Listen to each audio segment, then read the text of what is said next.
Hi, welcome back. It's Talk Tuesday, and this is part 3, and this is my Matter Studio.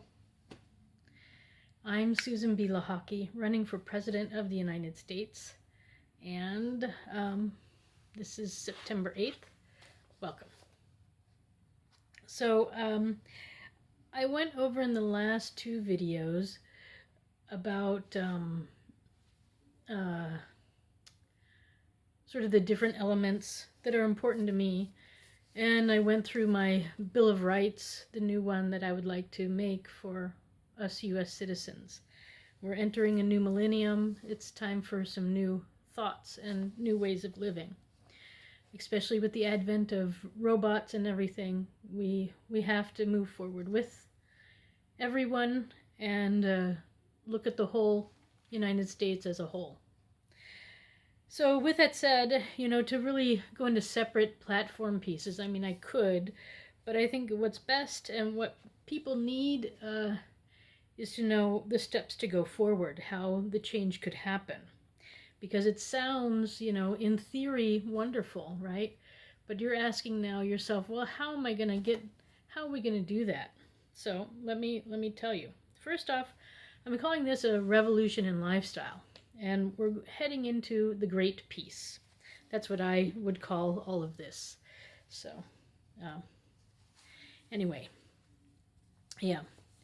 Now, for me, in the last video, I went over what U.S. citizen and green card holder rights are.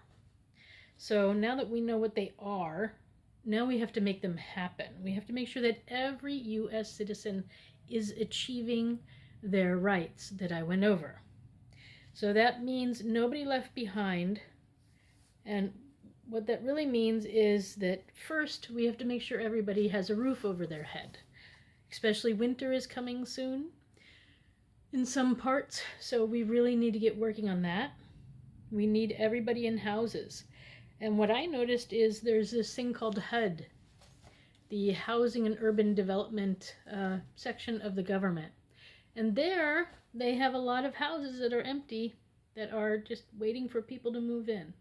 So let's start moving people in there. There are lots of people who need a home.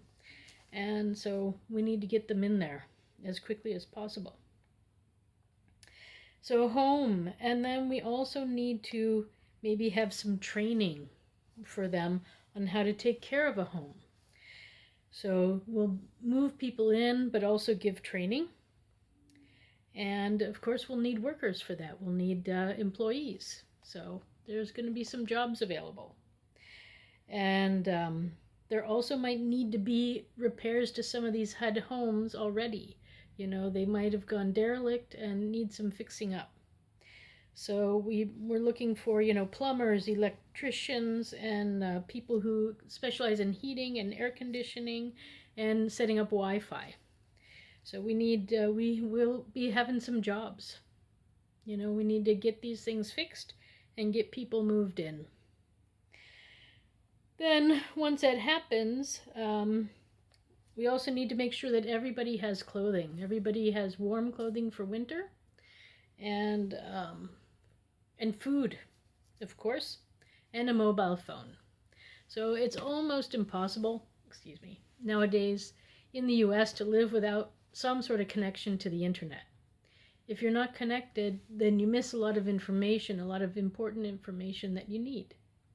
So we have to make sure everybody has a mobile phone and they have access to the internet. So these are going to be in every house, in every apartment. And when you get a place to live, some people want a yard and some people don't. So you need to think about that, which is important for you. A home with a little garden, grass area, or if you're fine with just an apartment and some spaces where you can use them in the apartment building, yeah. Then we need to really get the medical system working in a way where everybody can go and get a checkup and know if they're healthy or not. people should not be skipping going to the doctor because they can't afford it. So there's no excuse. People need to be able to get to the doctor. We saw that during this coronavirus, that a lot of people did not have medical insurance, and therefore they were falling through the cracks. And that has to stop, because your government cares for you. We care for you. I care for you. And I want you to be happy, healthy, and you can't do that if you're sick and you're not getting care. So we need to get you in to see doctors, and I will be working on that to set up a universal health care, really, so that everybody can go. Because it shouldn't matter if you're employed or not. Healthcare should not be attached to employment. It should be attached to citizenship. Period. Yeah, and then another place where we're going to be needing lots of new jobs is in the schools. So kindergarten through 12th grade, I want to start, as you know, that diversity program where every day you sort of spend on learning a different history of American history, not just European male history, but you also learn African American history and Native American history and Asian American history and women and rainbow history. Because women and rainbows aren't included in most of the history written in any country at this point. Because, we've all been overlooked so much. But we contribute a lot to history. And it's time that we learned about it. It's a shared history. But for at least 10 years, we need to separate it. And then eventually we'll combine it all, perhaps. So yeah, and I've talked about my school project before, how I would really like to get attached to the Native Americans that were here before and learn their culture and bring that into our history learning too, because that's a lot of information and we're losing it. Every day, we get closer to losing more and more of that information. So we need to get it written down. We need to start museums and get the history recorded. And then we need to learn about it ourselves. It'll teach us to, understand the U.S. in a new way. I think that's the best way to put it.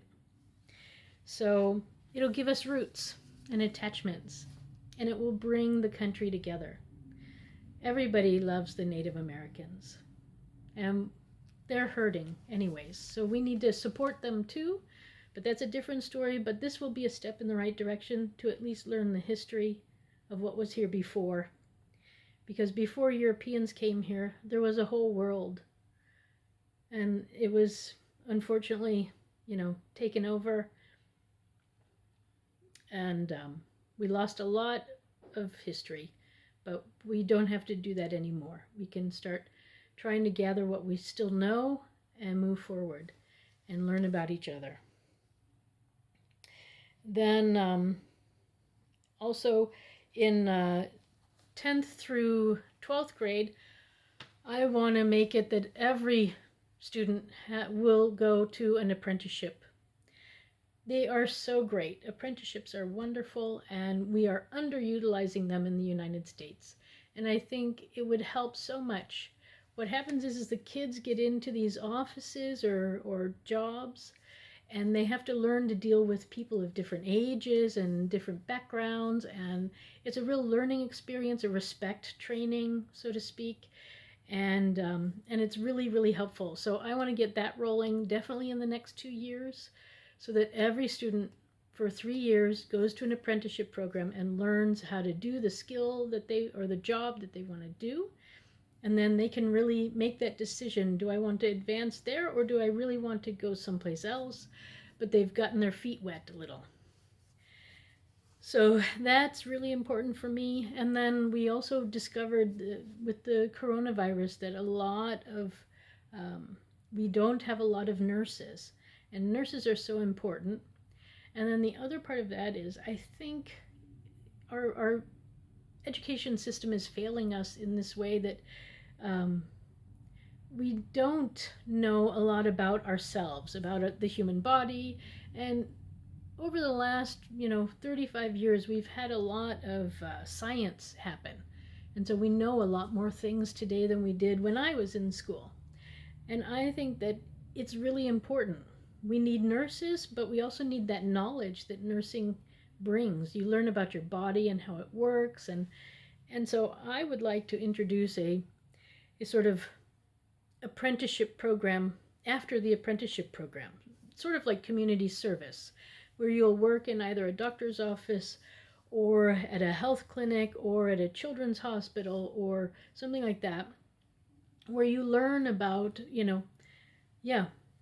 different people and different illnesses and things that come up in life, so that you are more of a whole person.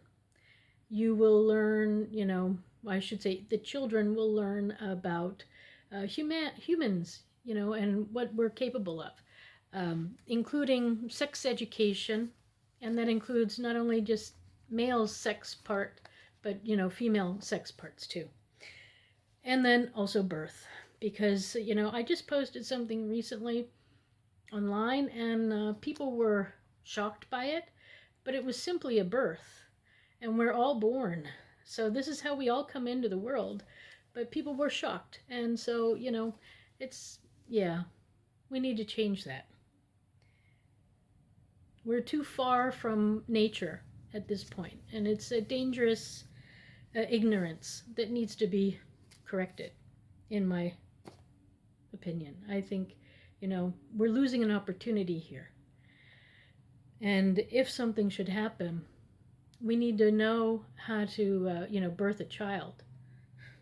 So, anyways, these are all the things that we'll be learning under my education plan, and getting involved with all aspects of being human. Then universities will be there for those who want to continue and do more book learning. They can after the nursing training and community service sort of things begin. I would also like in every community to be a little farmland. And then people can join in and learn also about taking care of land, growing crops and everything. I don't know if, I'm going to say some of the schools might be doing it here, but maybe not enough. And we're so far from knowing how to grow plants and crops and things. It's we can't really keep all that knowledge just to a few people. We need to share it. So that's important life skills that we need. So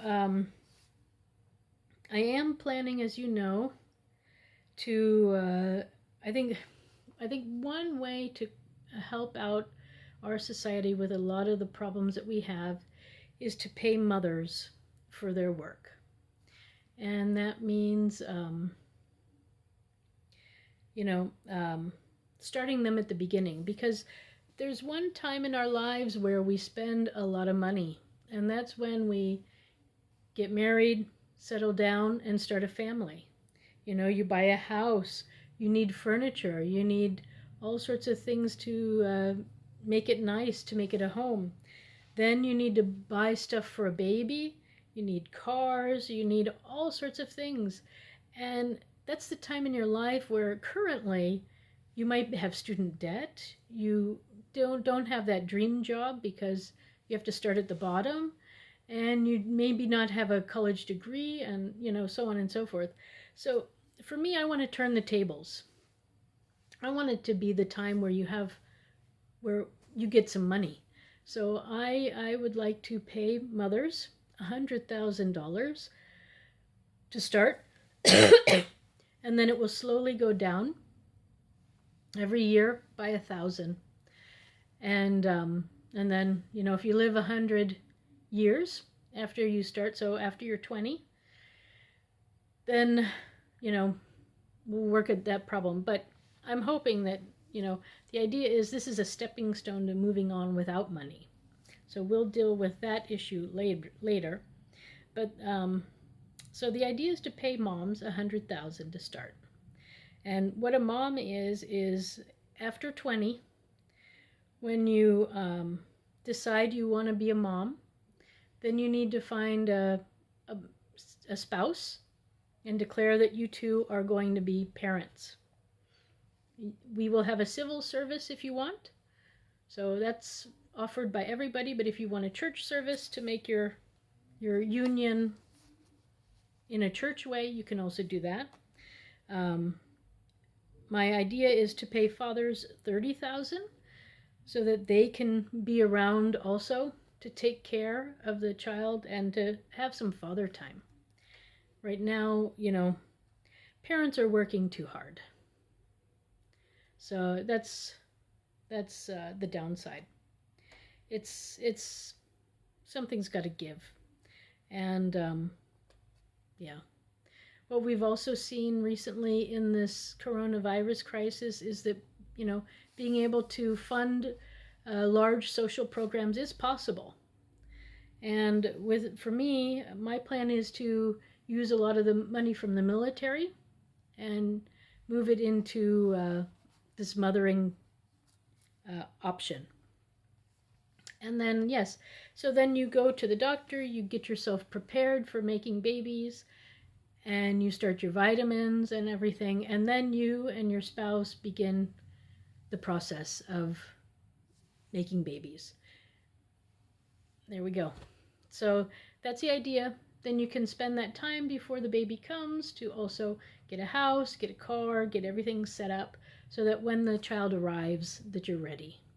Because pregnancy is not easy, and you can still do things. Some women, some have health issues and they are unable to continue to work. And so, it's just not a time in your life where you need stress.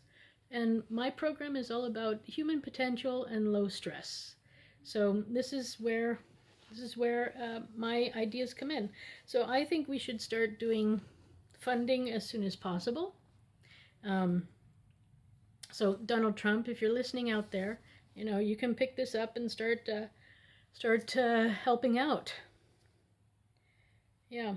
The other thing I would like to do is I would like to offer no tax on income for people under who are earning under $100,000. There's no need to tax people earning so little in the United States. I mean, it's actually a lot of money, but there are people who are making a lot more money than that. And so those people have the money to pay taxes. But people earning $100,000 or less don't have the money to pay. And they don't have the time, probably. They might be working several jobs just to earn a little bit of money. And so this is not good. And by the way, moms and dads, when you get this pay from the government, it's a way so that you can release these jobs that you have that, you can, decide how much you want to work, with robots coming and everything. I mean, we're going to be moving to a 2 or 3 day work week very soon anyways. So yeah, this just gives you flexibility to decide how to go forward.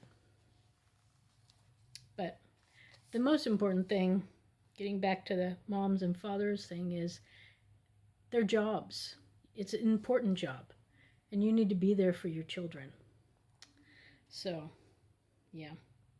Okay, I'm going to stop here because I'm at 19 minutes now, and I'll start again in probably one last video. So that's my next step forward, is to start offering the pay and slowly get things moving forward. We need to work on the education program. We need to give everybody those rights. And then we'll have a lot of low stress, low crime, lots of good things. Okay, so see you in the next video. Susan B Lochocki for president. Thanks for stopping by.